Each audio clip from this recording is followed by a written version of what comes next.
우리 안에 무너져 있는 것들이 혹시 있다면 오늘 이 예배를 통해서 또 이 말씀을 통해서 그것이 다시 세워지는 시간이 되기를 소망합니다. 십자가의 사랑을 멀리 떠나 있으셨습니까? 혹은 지금까지 우리에게 베푸신 주님의 은혜를 잊고 살아가고 계셨습니까? 다시금 주님의 사랑과 은혜를 생각나게 하시고 깨닫게 하시는 이 시간을 통해 믿음이 회복되어지기를, 그 회복이 일어나기를 간절히 소망합니다. 저는 요 몇 주간 한 가지 깨닫게 하시는 것이 있었습니다. 목사가 되어서 하나님의 말씀을 들고 교회 강대상에 서서 말씀은 전하는 것이 그저 순서가 되면 당연하게 할 수 있는 일이라고 여겨지곤 했었는데요. 한 3, 4주 동안 수요 예배 순서의 주보에는 제 이름이 계속 나갔었는데 여러 가지 상황으로 인해 말씀을 전할 수 없는 상황이 되었습니다. 이 시간들을 지나면서 그저 순서가 되어서 말씀을 전할 수 있는 것이 아니라 하나님께서 말씀을 전하게 하시는 은혜를 주셔야 이 자리에 설 수 있는 것이구나 라는 생각을 하게 되었습니다. 제가 주보를 담당하고 있는데요, 주보를 매주 준비하다 보면 기도자, 성경 봉독자, 특송 순서를 짜고 그 순서대로 진행할 때에도 여러 가지 상황과 사정들로 인해서 변경되는 경우들이 종종 있습니다. 하나님께서 허락하셔야 예배의 순서를 감당할 수 있게 되는 것이구나. 요즘 들어 이런 생각을 많이 하게 됩니다. 예배의 자리에 나오는 것도 마찬가지입니다. 그저 내 의지로 내가 예배 드려야겠다는 생각에 오신 것처럼 우리가 생각할 수도 있지만, 오고 싶어도 오지 못하는 상황이나 그러한 순간들이 생기기도 한다는 사실을 우리가 계속해서 경험하고 있지 않습니까? 주님께서 우리에게 은혜를 베푸시고 우리를 불러주셔야 함께 이 자리에서 예배할 수 있다는 사실을 우리가 다시 한번 되새기면서 오늘 우리에게 예배의 자리를 허락해 주시고 불러주심을 감사하며 하나님을 전심으로 예배하는 시간이 되기를 주님의 이름으로 축복합니다. 말씀으로 들어가겠습니다. 오늘 말씀은 예수님의 사람이라는 책을 참고해서 그 책을 따라가면서 설교를 작성하였습니다. 오늘 말씀의 제목을 함께 읽어보시면 좋겠는데요, 함께 읽어보겠습니다. 시작. 십자가 사랑 속죄. 네.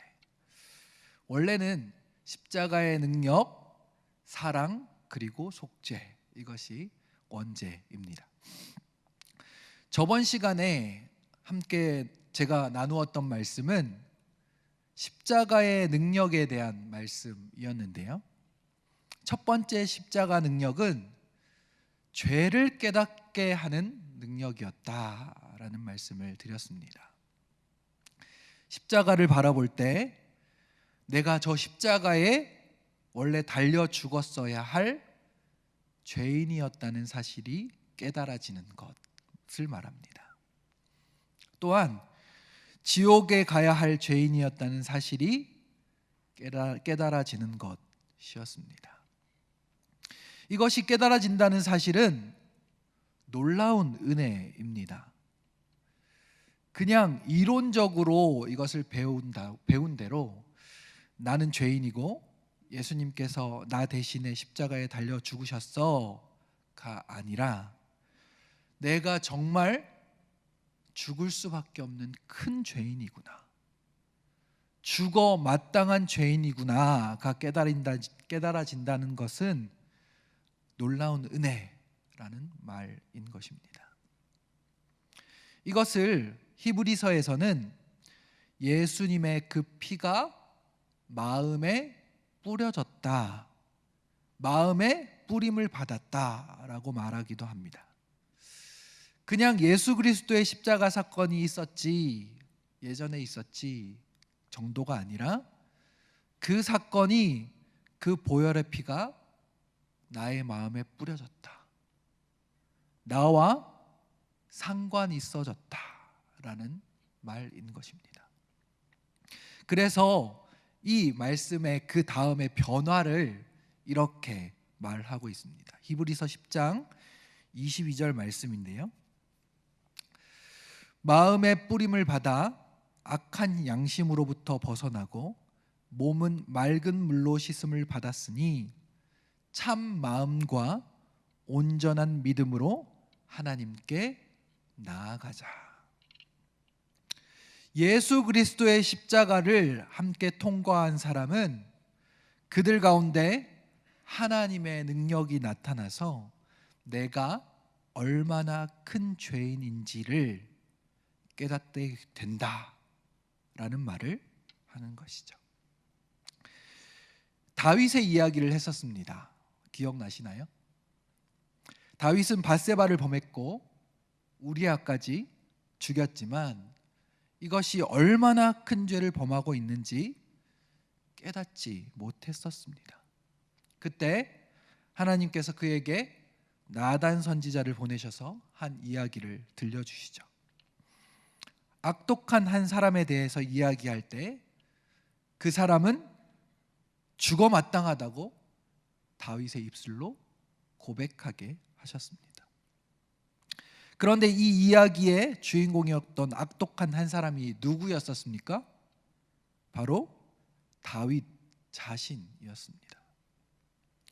자신이 얼마나 큰 죄를 범했는지 하나님께서 나단을 통해서 깨닫게 하셨던 것입니다. 그런데 이것은 다윗만의 이야기가 아니었습니다. 바로 저와 여러분의 이야기였던 것이죠. 베드로도 예수님의 말씀 따라 그물을 던지고 물고기를 엄청나게 많이 잡은 그날 예수님께서 어떤 분이신지 베드로의 영안이 뜨여져서 알게 되었을 때 그분 앞에 서 있는 자신이 얼마나 큰 죄인인지 깨닫게 되었습니다. 그리고는 그는 이렇게 고백했었죠. 주여, 나를 떠나소서.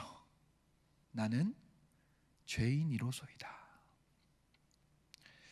우리는 십자가에 죽을 수밖에 없는 큰 죄인이었습니다.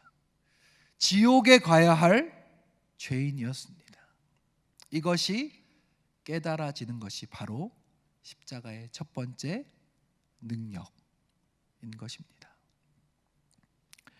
십자가의 두 번째 능력은 하나님의 사랑을 알게 되는 것입니다. 오늘 본문인 로마서 5장 8절 말씀을 제가 다시 한번 읽어보도록 하겠습니다. 우리가 아직 죄인 되었을 때 그리스도께서 우리를 위하여 죽으심으로 하나님께서 우리에 대한 자기의 사랑을 확증하셨느니라. 아멘. 쉬운 성경에서는 이렇게 번역하고 있었는데요. 그런데 그리스도께서는 우리가 아직 죄인 되었을 때 우리를 위하여 죽으셨습니다. 이것으로써 하나님께서는 우리를 향한 그분의 사랑을 나타내셨습니다. 가장 큰 죄인인 나를, 우리를 위해 하나님께서는 그의 유일한 아들 예수 그리스도를 십자가에 대신 죽게 하셨습니다. 이것을 우리는 이 어마어마한 이야기를 하나님의 사랑이라는 말로 굉장히 짧게 이야기합니다. 예수님의 입장에서 십자가에 죽을 수밖에 없는 죄인들을 대신하여 자기 자신을 십자가에 내어 주셨습니다. 이 듣도 보도 못한 놀라운 이야기를 우리는 예수님의 사랑이라는 아주 짧은 말로 쉽게 이야기하곤 합니다. 이 두 가지를 하나로 묶어서 십자가 사랑이라고 표현할 수 있을 것 같습니다. 자신의 가장 귀한 것과 죄인인 나 그리고 우리를 맞바꾼 사건, 또 자기 자신을 내어주면서까지 나와 우리의 죄를 대신 지게 하신 사건이 바로 이 십자가 사건이고 십자가 사랑인 것입니다. 저에게는 눈에 넣어도 아프지 않을 만큼 사랑스러운 두 딸이 있습니다. 오늘 뒤에 예배드리러 와서 앉아 있는데요, 이번에 코로나 확진되고 나서 드는 생각이 하나 있었습니다. 혹시나 어떤 일 때문에 하나이를 먼저 하나님께서 부르신다면 둘이니까 내 마음이 좀 괜찮을까? 라는 엉뚱한 생각이 들었습니다. 그런데요, 두 아이 다 이미 어떤 것으로도 대체할 수 없는 김은수와 이현진의 자녀가 되어버렸습니다. 그래서 하빈이는 하빈이대로, 수빈이는 수빈이대로 그 어떤 것과도 바꿀 수 없는 존재가 되어버린 것이죠. 그런데 하나님께서는 그 아들 예수님을 바꾸셨습니다. 그냥 다른 대체할 만한 것도 아니요, 죽을 수밖에 없는 죄인인 나와 우리를 위해서 바꾸셨습니다. 저는 아직도 솔직하게 말씀드려서 이 사랑에 대해서 다 이해하지 못하겠습니다. 상상할 수 없는 사랑이기 때문입니다. 그냥 하나님께서 나를 사랑하셔서 그 아들 독생자를 내어주셨다는 것이 문자적으로 믿어지는 것 말고, 이 추한 죄인이 뭔데 도대체 자신의 가장 귀한 그 무엇과도 바꿀 수 없는 아들을 내어주시기까지 사랑하셨냐는 말입니다. 가장 귀한 아들을 내어주신 사랑, 자기 자신의 목숨까지 내어주신 그 사랑, 이것이 바로 십자가 사랑인 것입니다. 고난주간을 지나고 있는데 이 십자가 사랑에 대해서, 이 하나님의 우리를 향한 절절한 사랑에 대해서 좀 더 깊이 묵상해 보시기를 바랍니다. 첫 번째로 십자가를 통해 나와 우리가 죽을 수밖에 없는 죄인임을 깨닫게 된다. 그것이 십자가의 능력이다 말씀드렸고요. 그리고 두 번째는 이 십자가를 통해 하나님께서 우리를 얼마나 사랑하셨는지를 깨닫게 된다 말씀드렸습니다. 그렇다면 세 번째는 무엇이냐면, 죄인이었던 우리가 예수 십자가로 인해서 그 죄가 사해졌다는 것을 깨닫게 되는 은혜인 것입니다. 시편 32편 1절 말씀입니다. 허물의 사함을 받고 자신의 죄가 가려진 자는 복이 있도다. 어떤 목사님께서 부활절 때 이런 설교를 하신 적이 있다고 합니다. 조금 긴데요, 잘 한번 들어봐 주시면 좋겠습니다. 저에게 생명과 같은 소중한 것들이 있습니다. 아이들은 저를 아버지로 인정하며 존경합니다. 아내도 저를 남편으로 극진히 사랑해주며 다른 많은 교인들이 저를 제법 좋은 목사로 인정해 줍니다. 그런데 이것이 무너진다면 내 생명과 인생은 아무것도 아닌 게 됩니다. 그러나 저에게는 그와 같은 축복의 관계를 단번에 다 깨뜨릴 수 있는 죄와 허물이 있습니다. 그동안 제가 지은 죄의 10분의 1, 아니 100분의 1이라도 드러나고 공개된다면 저들은 제가 자기의 아버지와 남편 그리고 목사라는 사실을 인정하기 싫어할지도 모릅니다. 제게 그것처럼 치명적인 일이 어디 있겠습니까? 저는 죄의 삭시 사망이라는 말씀에 천번만번 동의합니다. 죄의 삭은 사망이 맞습니다. 자식에게 아버지로 존경받지 못한다면, 아내에게 남편으로 사랑받지 못한다면, 그리고 목사로서 교인들에게 인정받지 못한다면 그것을 어떻게 살아있는 것이라고 할 수 있겠습니까? 그래서 저는 속죄의 은혜가 가장 큰 복임을 믿습니다. 또 오직 의인은 믿음으로 산다는 말씀도 확실히 믿습니다. 제가 지금 바로 그 믿음으로 살기 때문입니다. 이사야 1장 18절에서 오라 우리가 서로 변론하자 너희의 죄가 주홍 같을지라도 눈과 같이 희어질 것이요 진홍같이 붉을지라도 양털같이 희게 되리라 하신 말씀이 맞습니다. 주홍같이 붉었던 제 죄가 정말 흰눈같이 되었습니다. 정말 양털같이 되었습니다. 그리하여 자녀들에게 존경받는 아버지, 아내에게 사랑받는 남편, 그리고 교인들에게 인정받는 목사가 될 수 있는 자격을 얻었습니다.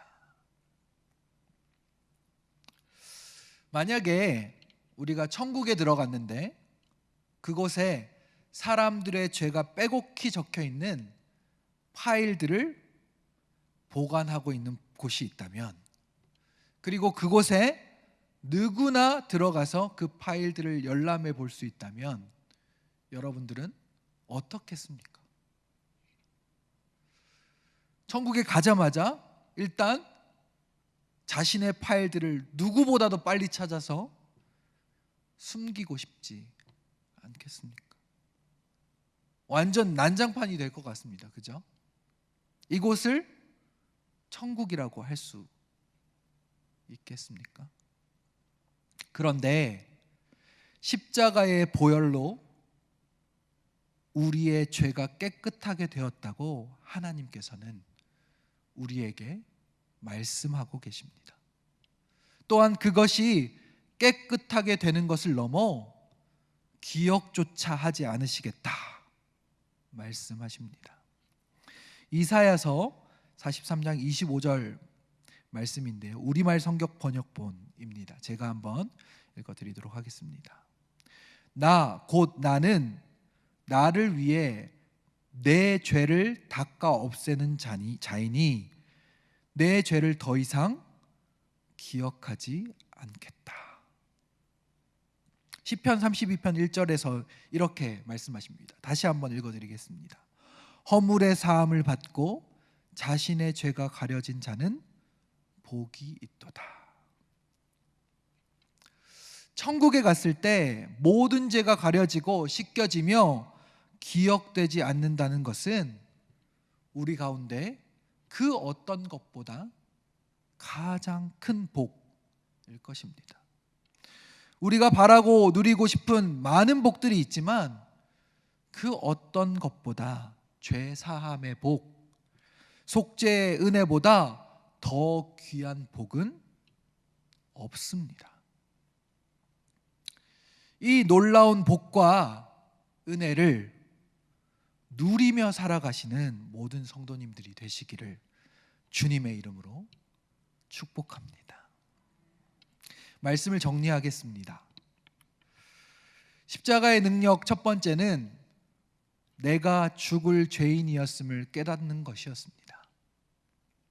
교리적으로 이성적으로 아는 것을 넘어서서 내가 정말 죽을 죄인이었구나, 너무나도 큰 죄인이었구나를 깨닫는 것이 나와 상관 있는 십자가의 능력인 것입니다. 두 번째 십자가의 능력은 그 십자가가 놀라운 하나님의 사랑을 보여준다는 것을 깨닫는 것입니다. 우리의 이성으로는, 우리의 감정으로는 도저히 상상할 수 없는 그 하나님의 사랑을 깨닫고 그것이 믿어지는 것입니다. 세 번째, 십자가의 능력은 십자가의 보혈로 인해 우리의 모든 죄가 가려지고 씻겨졌으며 잊혀졌다는 놀라운 속죄의 은혜입니다. 이 고난주간을 지나시면서 이 세 가지 십자가의 능력을 좀 더 깊이 묵상해 보시고 이 놀라운 복음으로 우리를 하나님의 자녀로 부르신 은혜에 감사하는 한 주가 되시기를 주님의 이름으로 축복합니다.